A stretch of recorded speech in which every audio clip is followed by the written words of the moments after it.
um, we have continued to, focus on the ventilation, and all of our systems are operational thanks to Nolan Deuce and his team, as well as we change our filters often and, keep our systems running, and our dampers are set at 100%, which allows for a room to be refreshed of all circulation and all air within a classroom. It varies building to building and class by class, but you can pretty much bank on, in an 8 to 15 minute period of time, that the total air capacity within a classroom has been recovered. And so that continues to be a focus for our school district. Cleaning and disinfecting procedures, our custodians have mastered this year. They're doing a great job. We not only clean, but we disinfect. We have a disinfecting applicator that kills on contact, many germs and viruses, including COVID-19.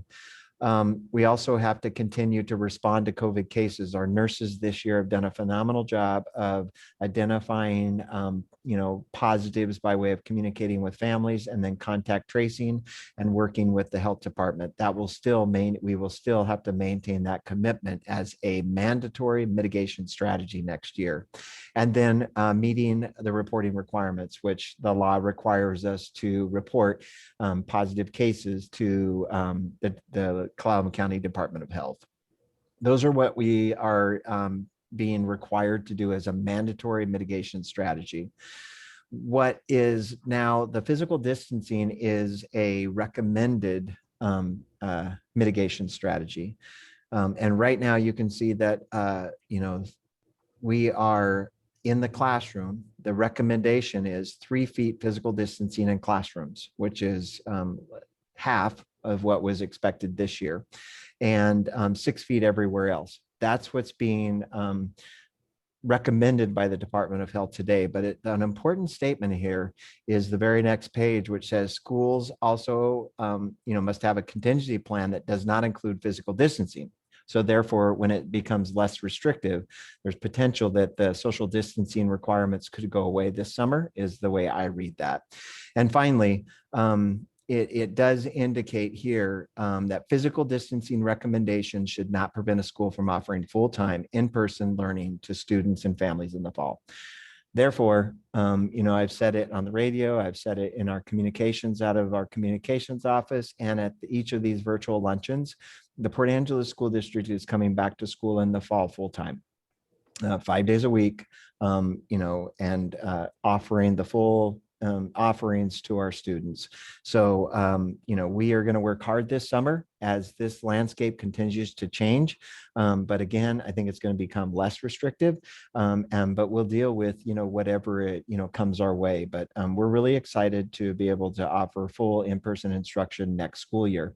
And quite frankly, the mitigation strategies that we have used this year, we have not had any community transmission within our schools, so they work. We have had positive cases come from the community into our school, but we have not had a proven case of transmission within that school because of that student or adult's attendance. So, we've learned to deal with the virus, and we've done a very good job, at every level of this organization at offering those mitigation strategies to be able to provide a healthy, safe learning environment and work environment for our staff and students. So with that being said, I know Jenny's going to put that in the chat, and I encourage you to take a look at that and read the entire document. It's only a 9-page read, but that's where we sit today. But again, I say at the beginning, I say it at the end, we're coming back to school next year. So with that being said, it's my pleasure to introduce the athletic director for the Port Angeles School District, Dwayne Johnson. Thank you, Mr. Brewer. Our objectives for athletics this year were pretty simple in a three numbered process, and that is access to practice, access to a schedule for competition, and access to a culminating event for all of our sports this year. 3 seasons at 7 weeks in length, with 2 crossover weeks between season 1 and season 2, and season 2 and season 3. We made it work, and we had some good challenges in front of us. Our successes would not have happened without the partnerships that we have in play right now. And that's with the City of Port Angeles Park and Rec Department, Peninsula College, the Officials Association, especially our event staff workers that stepped up and manned all of the gates for us. That membership was crucial for our successes. Our Port Angeles School District Maintenance Department and crew for making the fields available to make those things happen for us. Our Port Angeles High School administration team, especially for their supervision at these different venues. I want to tip my hat to the administration of the Port Angeles School District, Mr. Brewer. We sat down and had candid conversations about we want to lead this thing, and we did. To our school board, and we've got to do a shout out to our Clallam County Health Department for allowing us to access the challenges that we had, especially in wrestling, to make sure that those rapid tests were done and timely, and that for the safety of all was paramount. Within our seasons, I wanted to give a shout out in the fall because cross country started the state. We had our first competition on that first Saturday with masks on, and throughout that league, within our championship, our boys team, cross country team was number 1, and our girls finished 5th in the league. Our volleyball team finished 3rd. Football went 2-2 at 50%, and our girls soccer team placed 2nd overall in the championship there.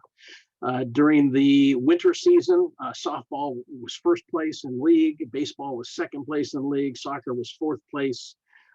Cross country, or I should say track and field, had multiple individual league champions in their competitions. Boys and girls golf competed very well at Cedars at Dungeness. Thank you for that. And girls tennis also competed well down at Central Kitsap schools. We're just finishing up with our spring season, which is an oddity for us. Wrestling finished 2nd overall. Boys swim and girls swim, I got to do a shout out for them because they could only do it virtually across the board, and they would have to compete not only against each other, but virtually against other teams. Boys basketball was 2nd place. We were allowed and afforded to host the championship games for boys and girls this year. Boys tennis had a 3rd place finisher there. Girls gymnastics, I'm being told, is 2nd place right now in our league. Cheerleading did a virtual contest and came in 2nd, and our girls basketball team came in 1st with that. Looking forward in the future, the fall of 2021, hey, we're all in, like Mr. Brewer said, we're going to return to a normal schedule. There's a real good possibility we're going to have 8 schools in the Olympic League this next year. And we're looking at football, boys tennis, boys cross country, girls volleyball, girls soccer, and girls swim and dive starting off our seasons coming this fall. And so we're getting that organized right now for that. So the next point of some practices and some scheduling is going to take place right now for the summer. I'm going to sit down with Mr. Brewer here next week and confirm our intentions with that and our facilities so that we can access summer ball, opportunities for that to take place. So if there's any other questions for me, put them in the chat. Mr. Brewer, did I miss anything? No, great job. And I really appreciate Dwayne Johnson's leadership of our activities, opportunities this year. Again, as Dwayne referenced, we really led this initiative, not only in our region, but I think across the state of Washington. We started advocating for our students to, this year was a challenging year. And last night at the board meeting, I complimented all levels of our organization as well as the parents. We have really worked well together this year to take a really difficult situation and make the best of it. And, one thing that we knew we could do, even during the most difficult of times when our numbers spiked between Thanksgiving and Christmas, this district and the leadership of this district, including Dwayne Johnson, continue to advocate to get our student athletes an opportunity to engage in something positive, if even just practice. And it started with practices. If my timeline's correct, we started with practices in November or December, if I remember right. This has been a long year. But our student athletes got out on the field and had an opportunity to have to start practicing. And then we had this vision to return to games, and that happened in January, February. And even with that, doing some things with still learning about this virus, it was fascinating to watch participation in basketball and baseball and volleyball and contact sports like football and wrestling, and still be able to tell you today, we had no proven community transmission. So, Dwayne Johnson's leadership, working with the coaches, making sure that we're following the protocols, made a difference. Not every school system had that same result. There were some athletic programs that were closed because of failure to comply with protocols. But I'll tell you what, when I had an opportunity to go to an athletic event this year and see our student athletes take pride in, what they're doing, including wearing their mask, which was really hard, playing basketball or wrestling with a mask, but staying loyal to that. My comment to our coaches: champions pay attention to details, and that's exactly what they did. And so again, I'm so proud of every level of this organization this year, including our athletic program and our parents and the community. We really came together and made a really positive experience as we could this year, but it was a safe experience, and that is proven by our data. So for that, Dwayne, I appreciate your leadership this year and helping to make that happen. And we really look forward to the future and getting back to more normal experiences, not just in school, but also interscholastic activities and activities across our campuses. So with that, we're going to turn it over and start, addressing some of the questions in the room. Before we do so, I want to remind the community we have two really important events scheduled today that I want to make sure the community is aware of. We have the 2021 graduate parade scheduled at 3 p.m. So the parade route, Carmen, if you could put that in the chat, if you so could. But the parade route, we would encourage you to come out and help celebrate our 2021 seniors that have done a great job, to get to that finish line. Have, my graduation speech this evening will reference, resilience that our student athletes and our students showed this year to get through, the pandemic and closures and reopenings. But they did a great job. So if you could make it out along the parade route, that would be appreciated. Tonight at 7:30, Civic Field. We are having an in-person graduation for all of our graduates. Each graduate has the opportunity to share 4 tickets. So think about this, like even a month ago, I'm not sure I thought that it was going to be possible to put 1,000 people at Civic Field tonight. And I said on the radio earlier this week, this will be the largest event in Clallam County since March of 2020. So this is a really good sign and a cause for celebration. And as Dwayne referenced, I really have to thank the Department of Health and Dr. Barry for helping us get there. I have a saying that, it's easy to say no. And during the pandemic, no, we can't do this, and no, we can't do that. That's easy. But I have a saying that's, how do we get to yes? And so I really appreciate, Dr. Barry working with our district to help us get to yes. How important an in-person graduation would be for our community and for our graduates and their parents and families. We were able to get to yes, and we're holding the largest event that we've seen in well over a year. I'm really excited for that. And we'll do that in a safe manner. If you're not fortunate enough to have a ticket, we are going to live stream that. And Carmen can share the link to that as well. We encourage you to watch it, but it will be quite an event, and I think an emotional event, at least for me. And really excited for this evening to help celebrate the 2021 graduates and the outstanding work that they've done. So, and then finally, next Monday night, we also have Lincoln High in-person graduation for our Lincoln students, and we're really excited. That will be at Peninsula College on Monday. And that, I believe the start time is 6 p.m. We'll also be in person, and we'll have a live feed for that. So with that being said, that's really what I wanted to cover today. And now I want to open the floor to any questions from our community.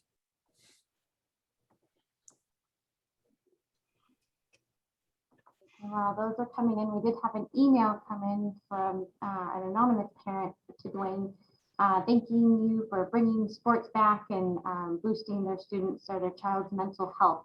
So thank you for that. And then they're also asking when the fall sports schedule will be available.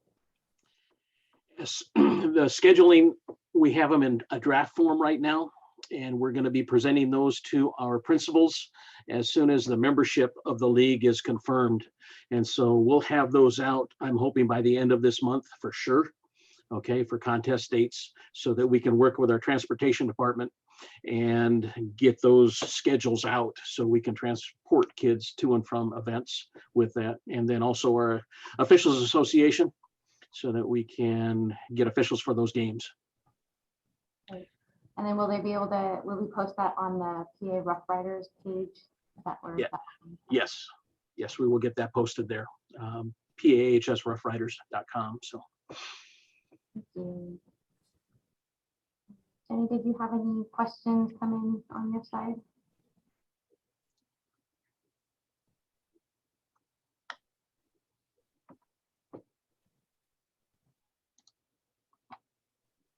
Did you hear me, Jenny?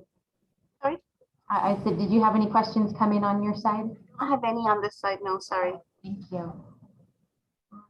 Looks like we have 3 attendees right now. If you have any questions, please feel free to use the Q&A, or we can unmute you to ask any questions.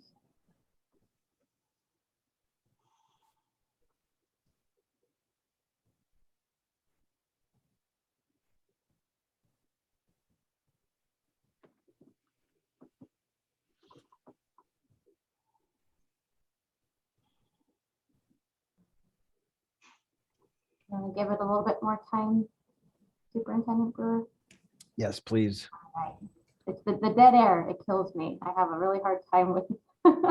Yeah, we've learned, with Zoom and Google Meets, there is that uncomfortable silence that does occur. It's not so spontaneous as face-to-face. Takes a little bit of time to type in a question and or, request a mic open. So other announcements. Carmen, are you aware of any other announcements while we're waiting for a question? Not that I know of. Yeah. So just in regards to the parade, so it's going to be students are to stage out at the Hook at 2 o'clock. Parents are requested to drive. So each student is requested to have a parent driver 2 o'clock, and then the parade begins at 3. And then this evening, gates open at Civic Field at 6 o'clock.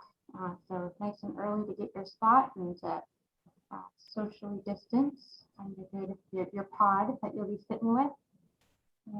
Yeah, that's all I have.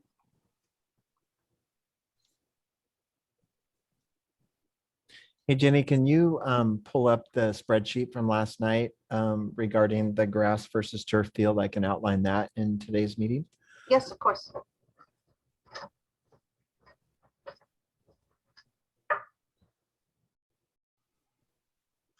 So last night at our school board meeting, and I hope that if you're a community member within the last few weeks, you've received a flyer that looks like this. Can you see that, Carmen? Yeah, if you live within the community boundaries of Port Angeles, you should have received our capital levy community update. And that really outlines the work we're doing with your tax dollars around the successful capital levy update or campaign of February of 2020. We have completed the safety vestibules in each of the elementary schools, and now we're working on the Monroe Fields. Jenny, can you blow that up just a little bit? And so last night, the board looked at options for Monroe Fields. And if you're not aware of where the Monroe Fields are located, they're located just to that would be the east of Roosevelt Elementary School. The reason why they're called the Monroe Fields is there was at one point in time a school there called Monroe that was taken down several years ago.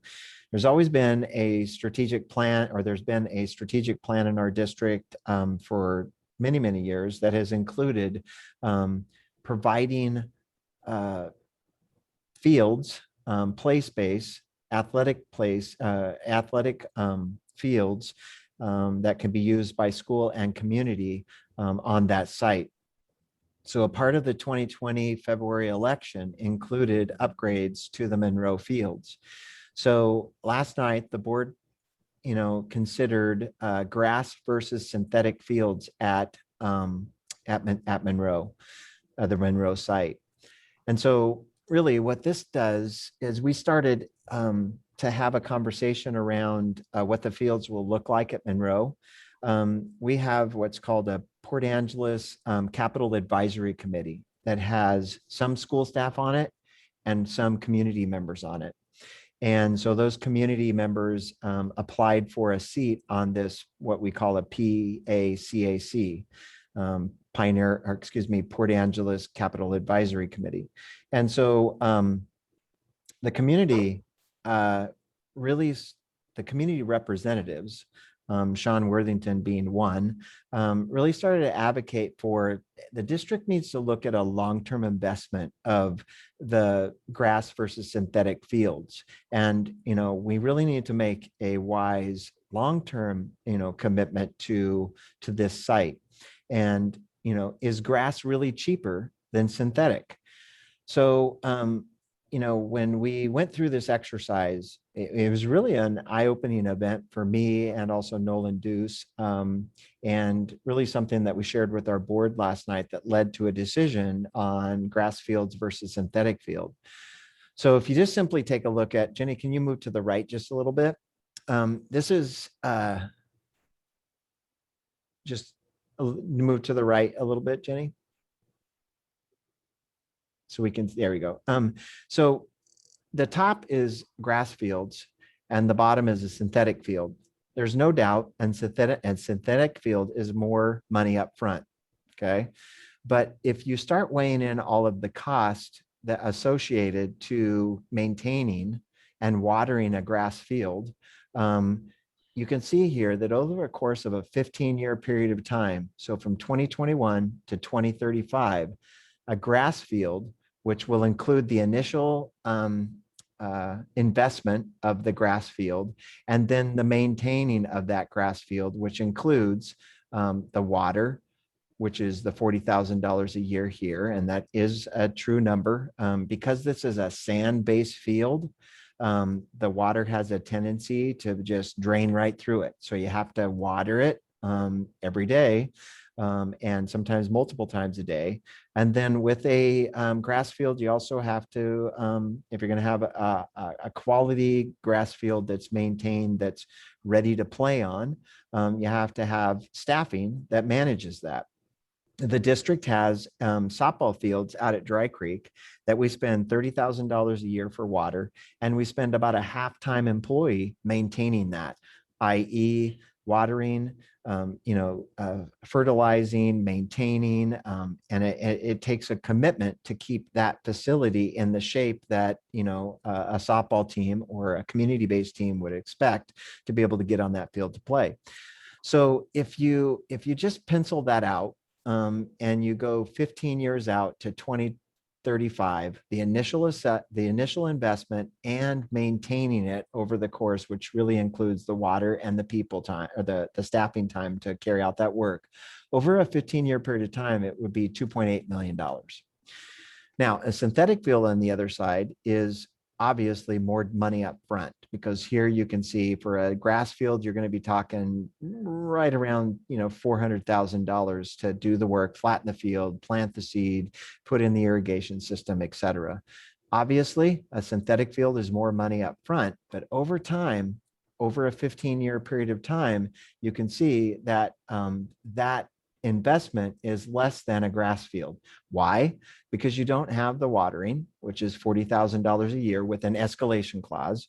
our escalation factor on, utilities continue to go up. There's about a 3% increase each year, as well as what's the accessibility of water in the future. And it could be more restrictive, and we're not even factoring that in. But then you also have the cost of staffing.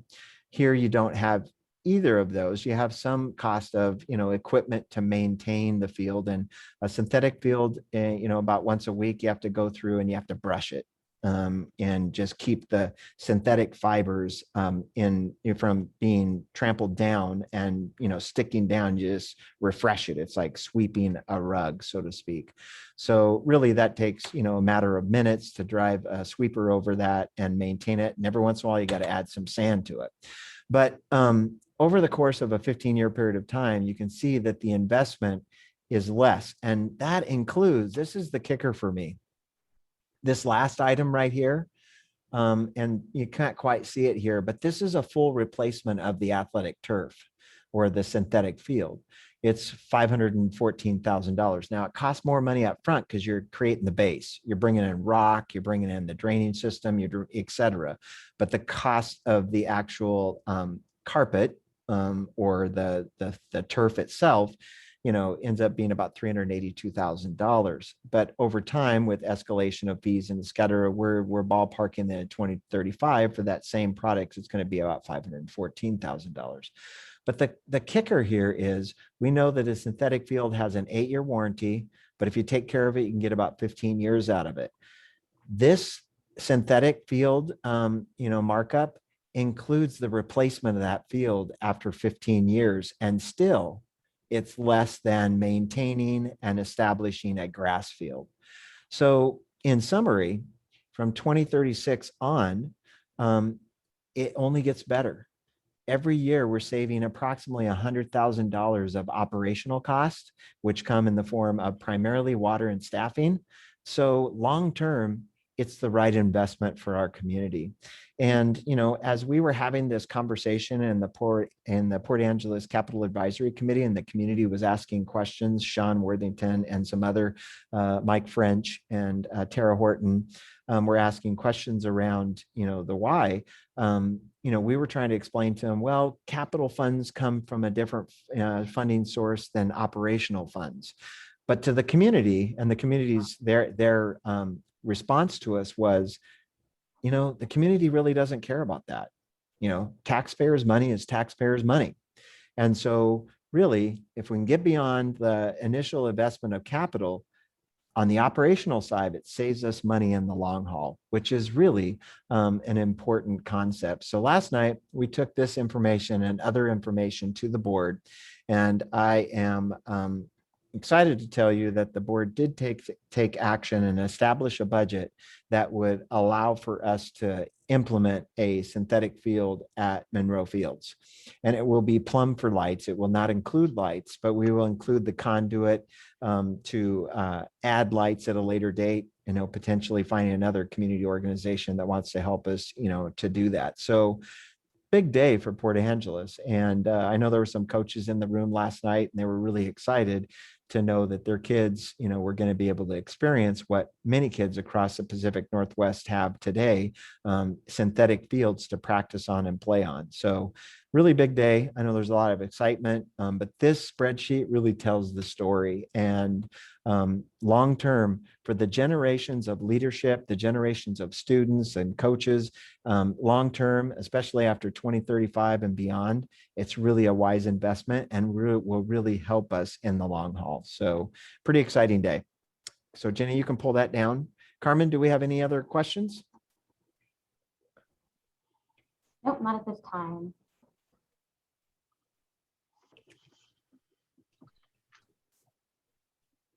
All right. Well, I think I've given ample time to ask any questions there might be. So I think we will close the meeting. I appreciate your time today. Something. Okay. Okay. Can I have 1 second? Yeah. What is he gonna do?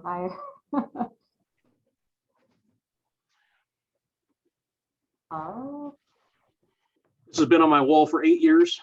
Okay. And I'm going to give this to Dave Detlefson, the AD over at SQUIM. okay, for his next venture with that. So I can get rid of this now that we have approved field turf here in Port Angeles. So thank you very much for that. Yeah, yep. So it's a big day. Big And day. it makes sense long-term for this community. And, we can make this work. So I know the board was really excited last night to hear the information and take action. So that being said, thank you very much for the community members that have come out and joined each of these meetings weekly. We appreciate it.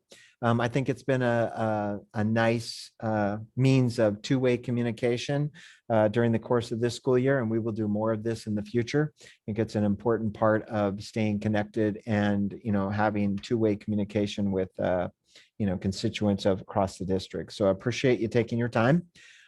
Enjoy the end of the year. And we look forward to bigger and brighter things moving into the future. Thank you very much to Carmen and Jenny and Dwayne for your support and helping throughout each of the sessions, and today for Mr. Johnson. So appreciate your time and have a great weekend.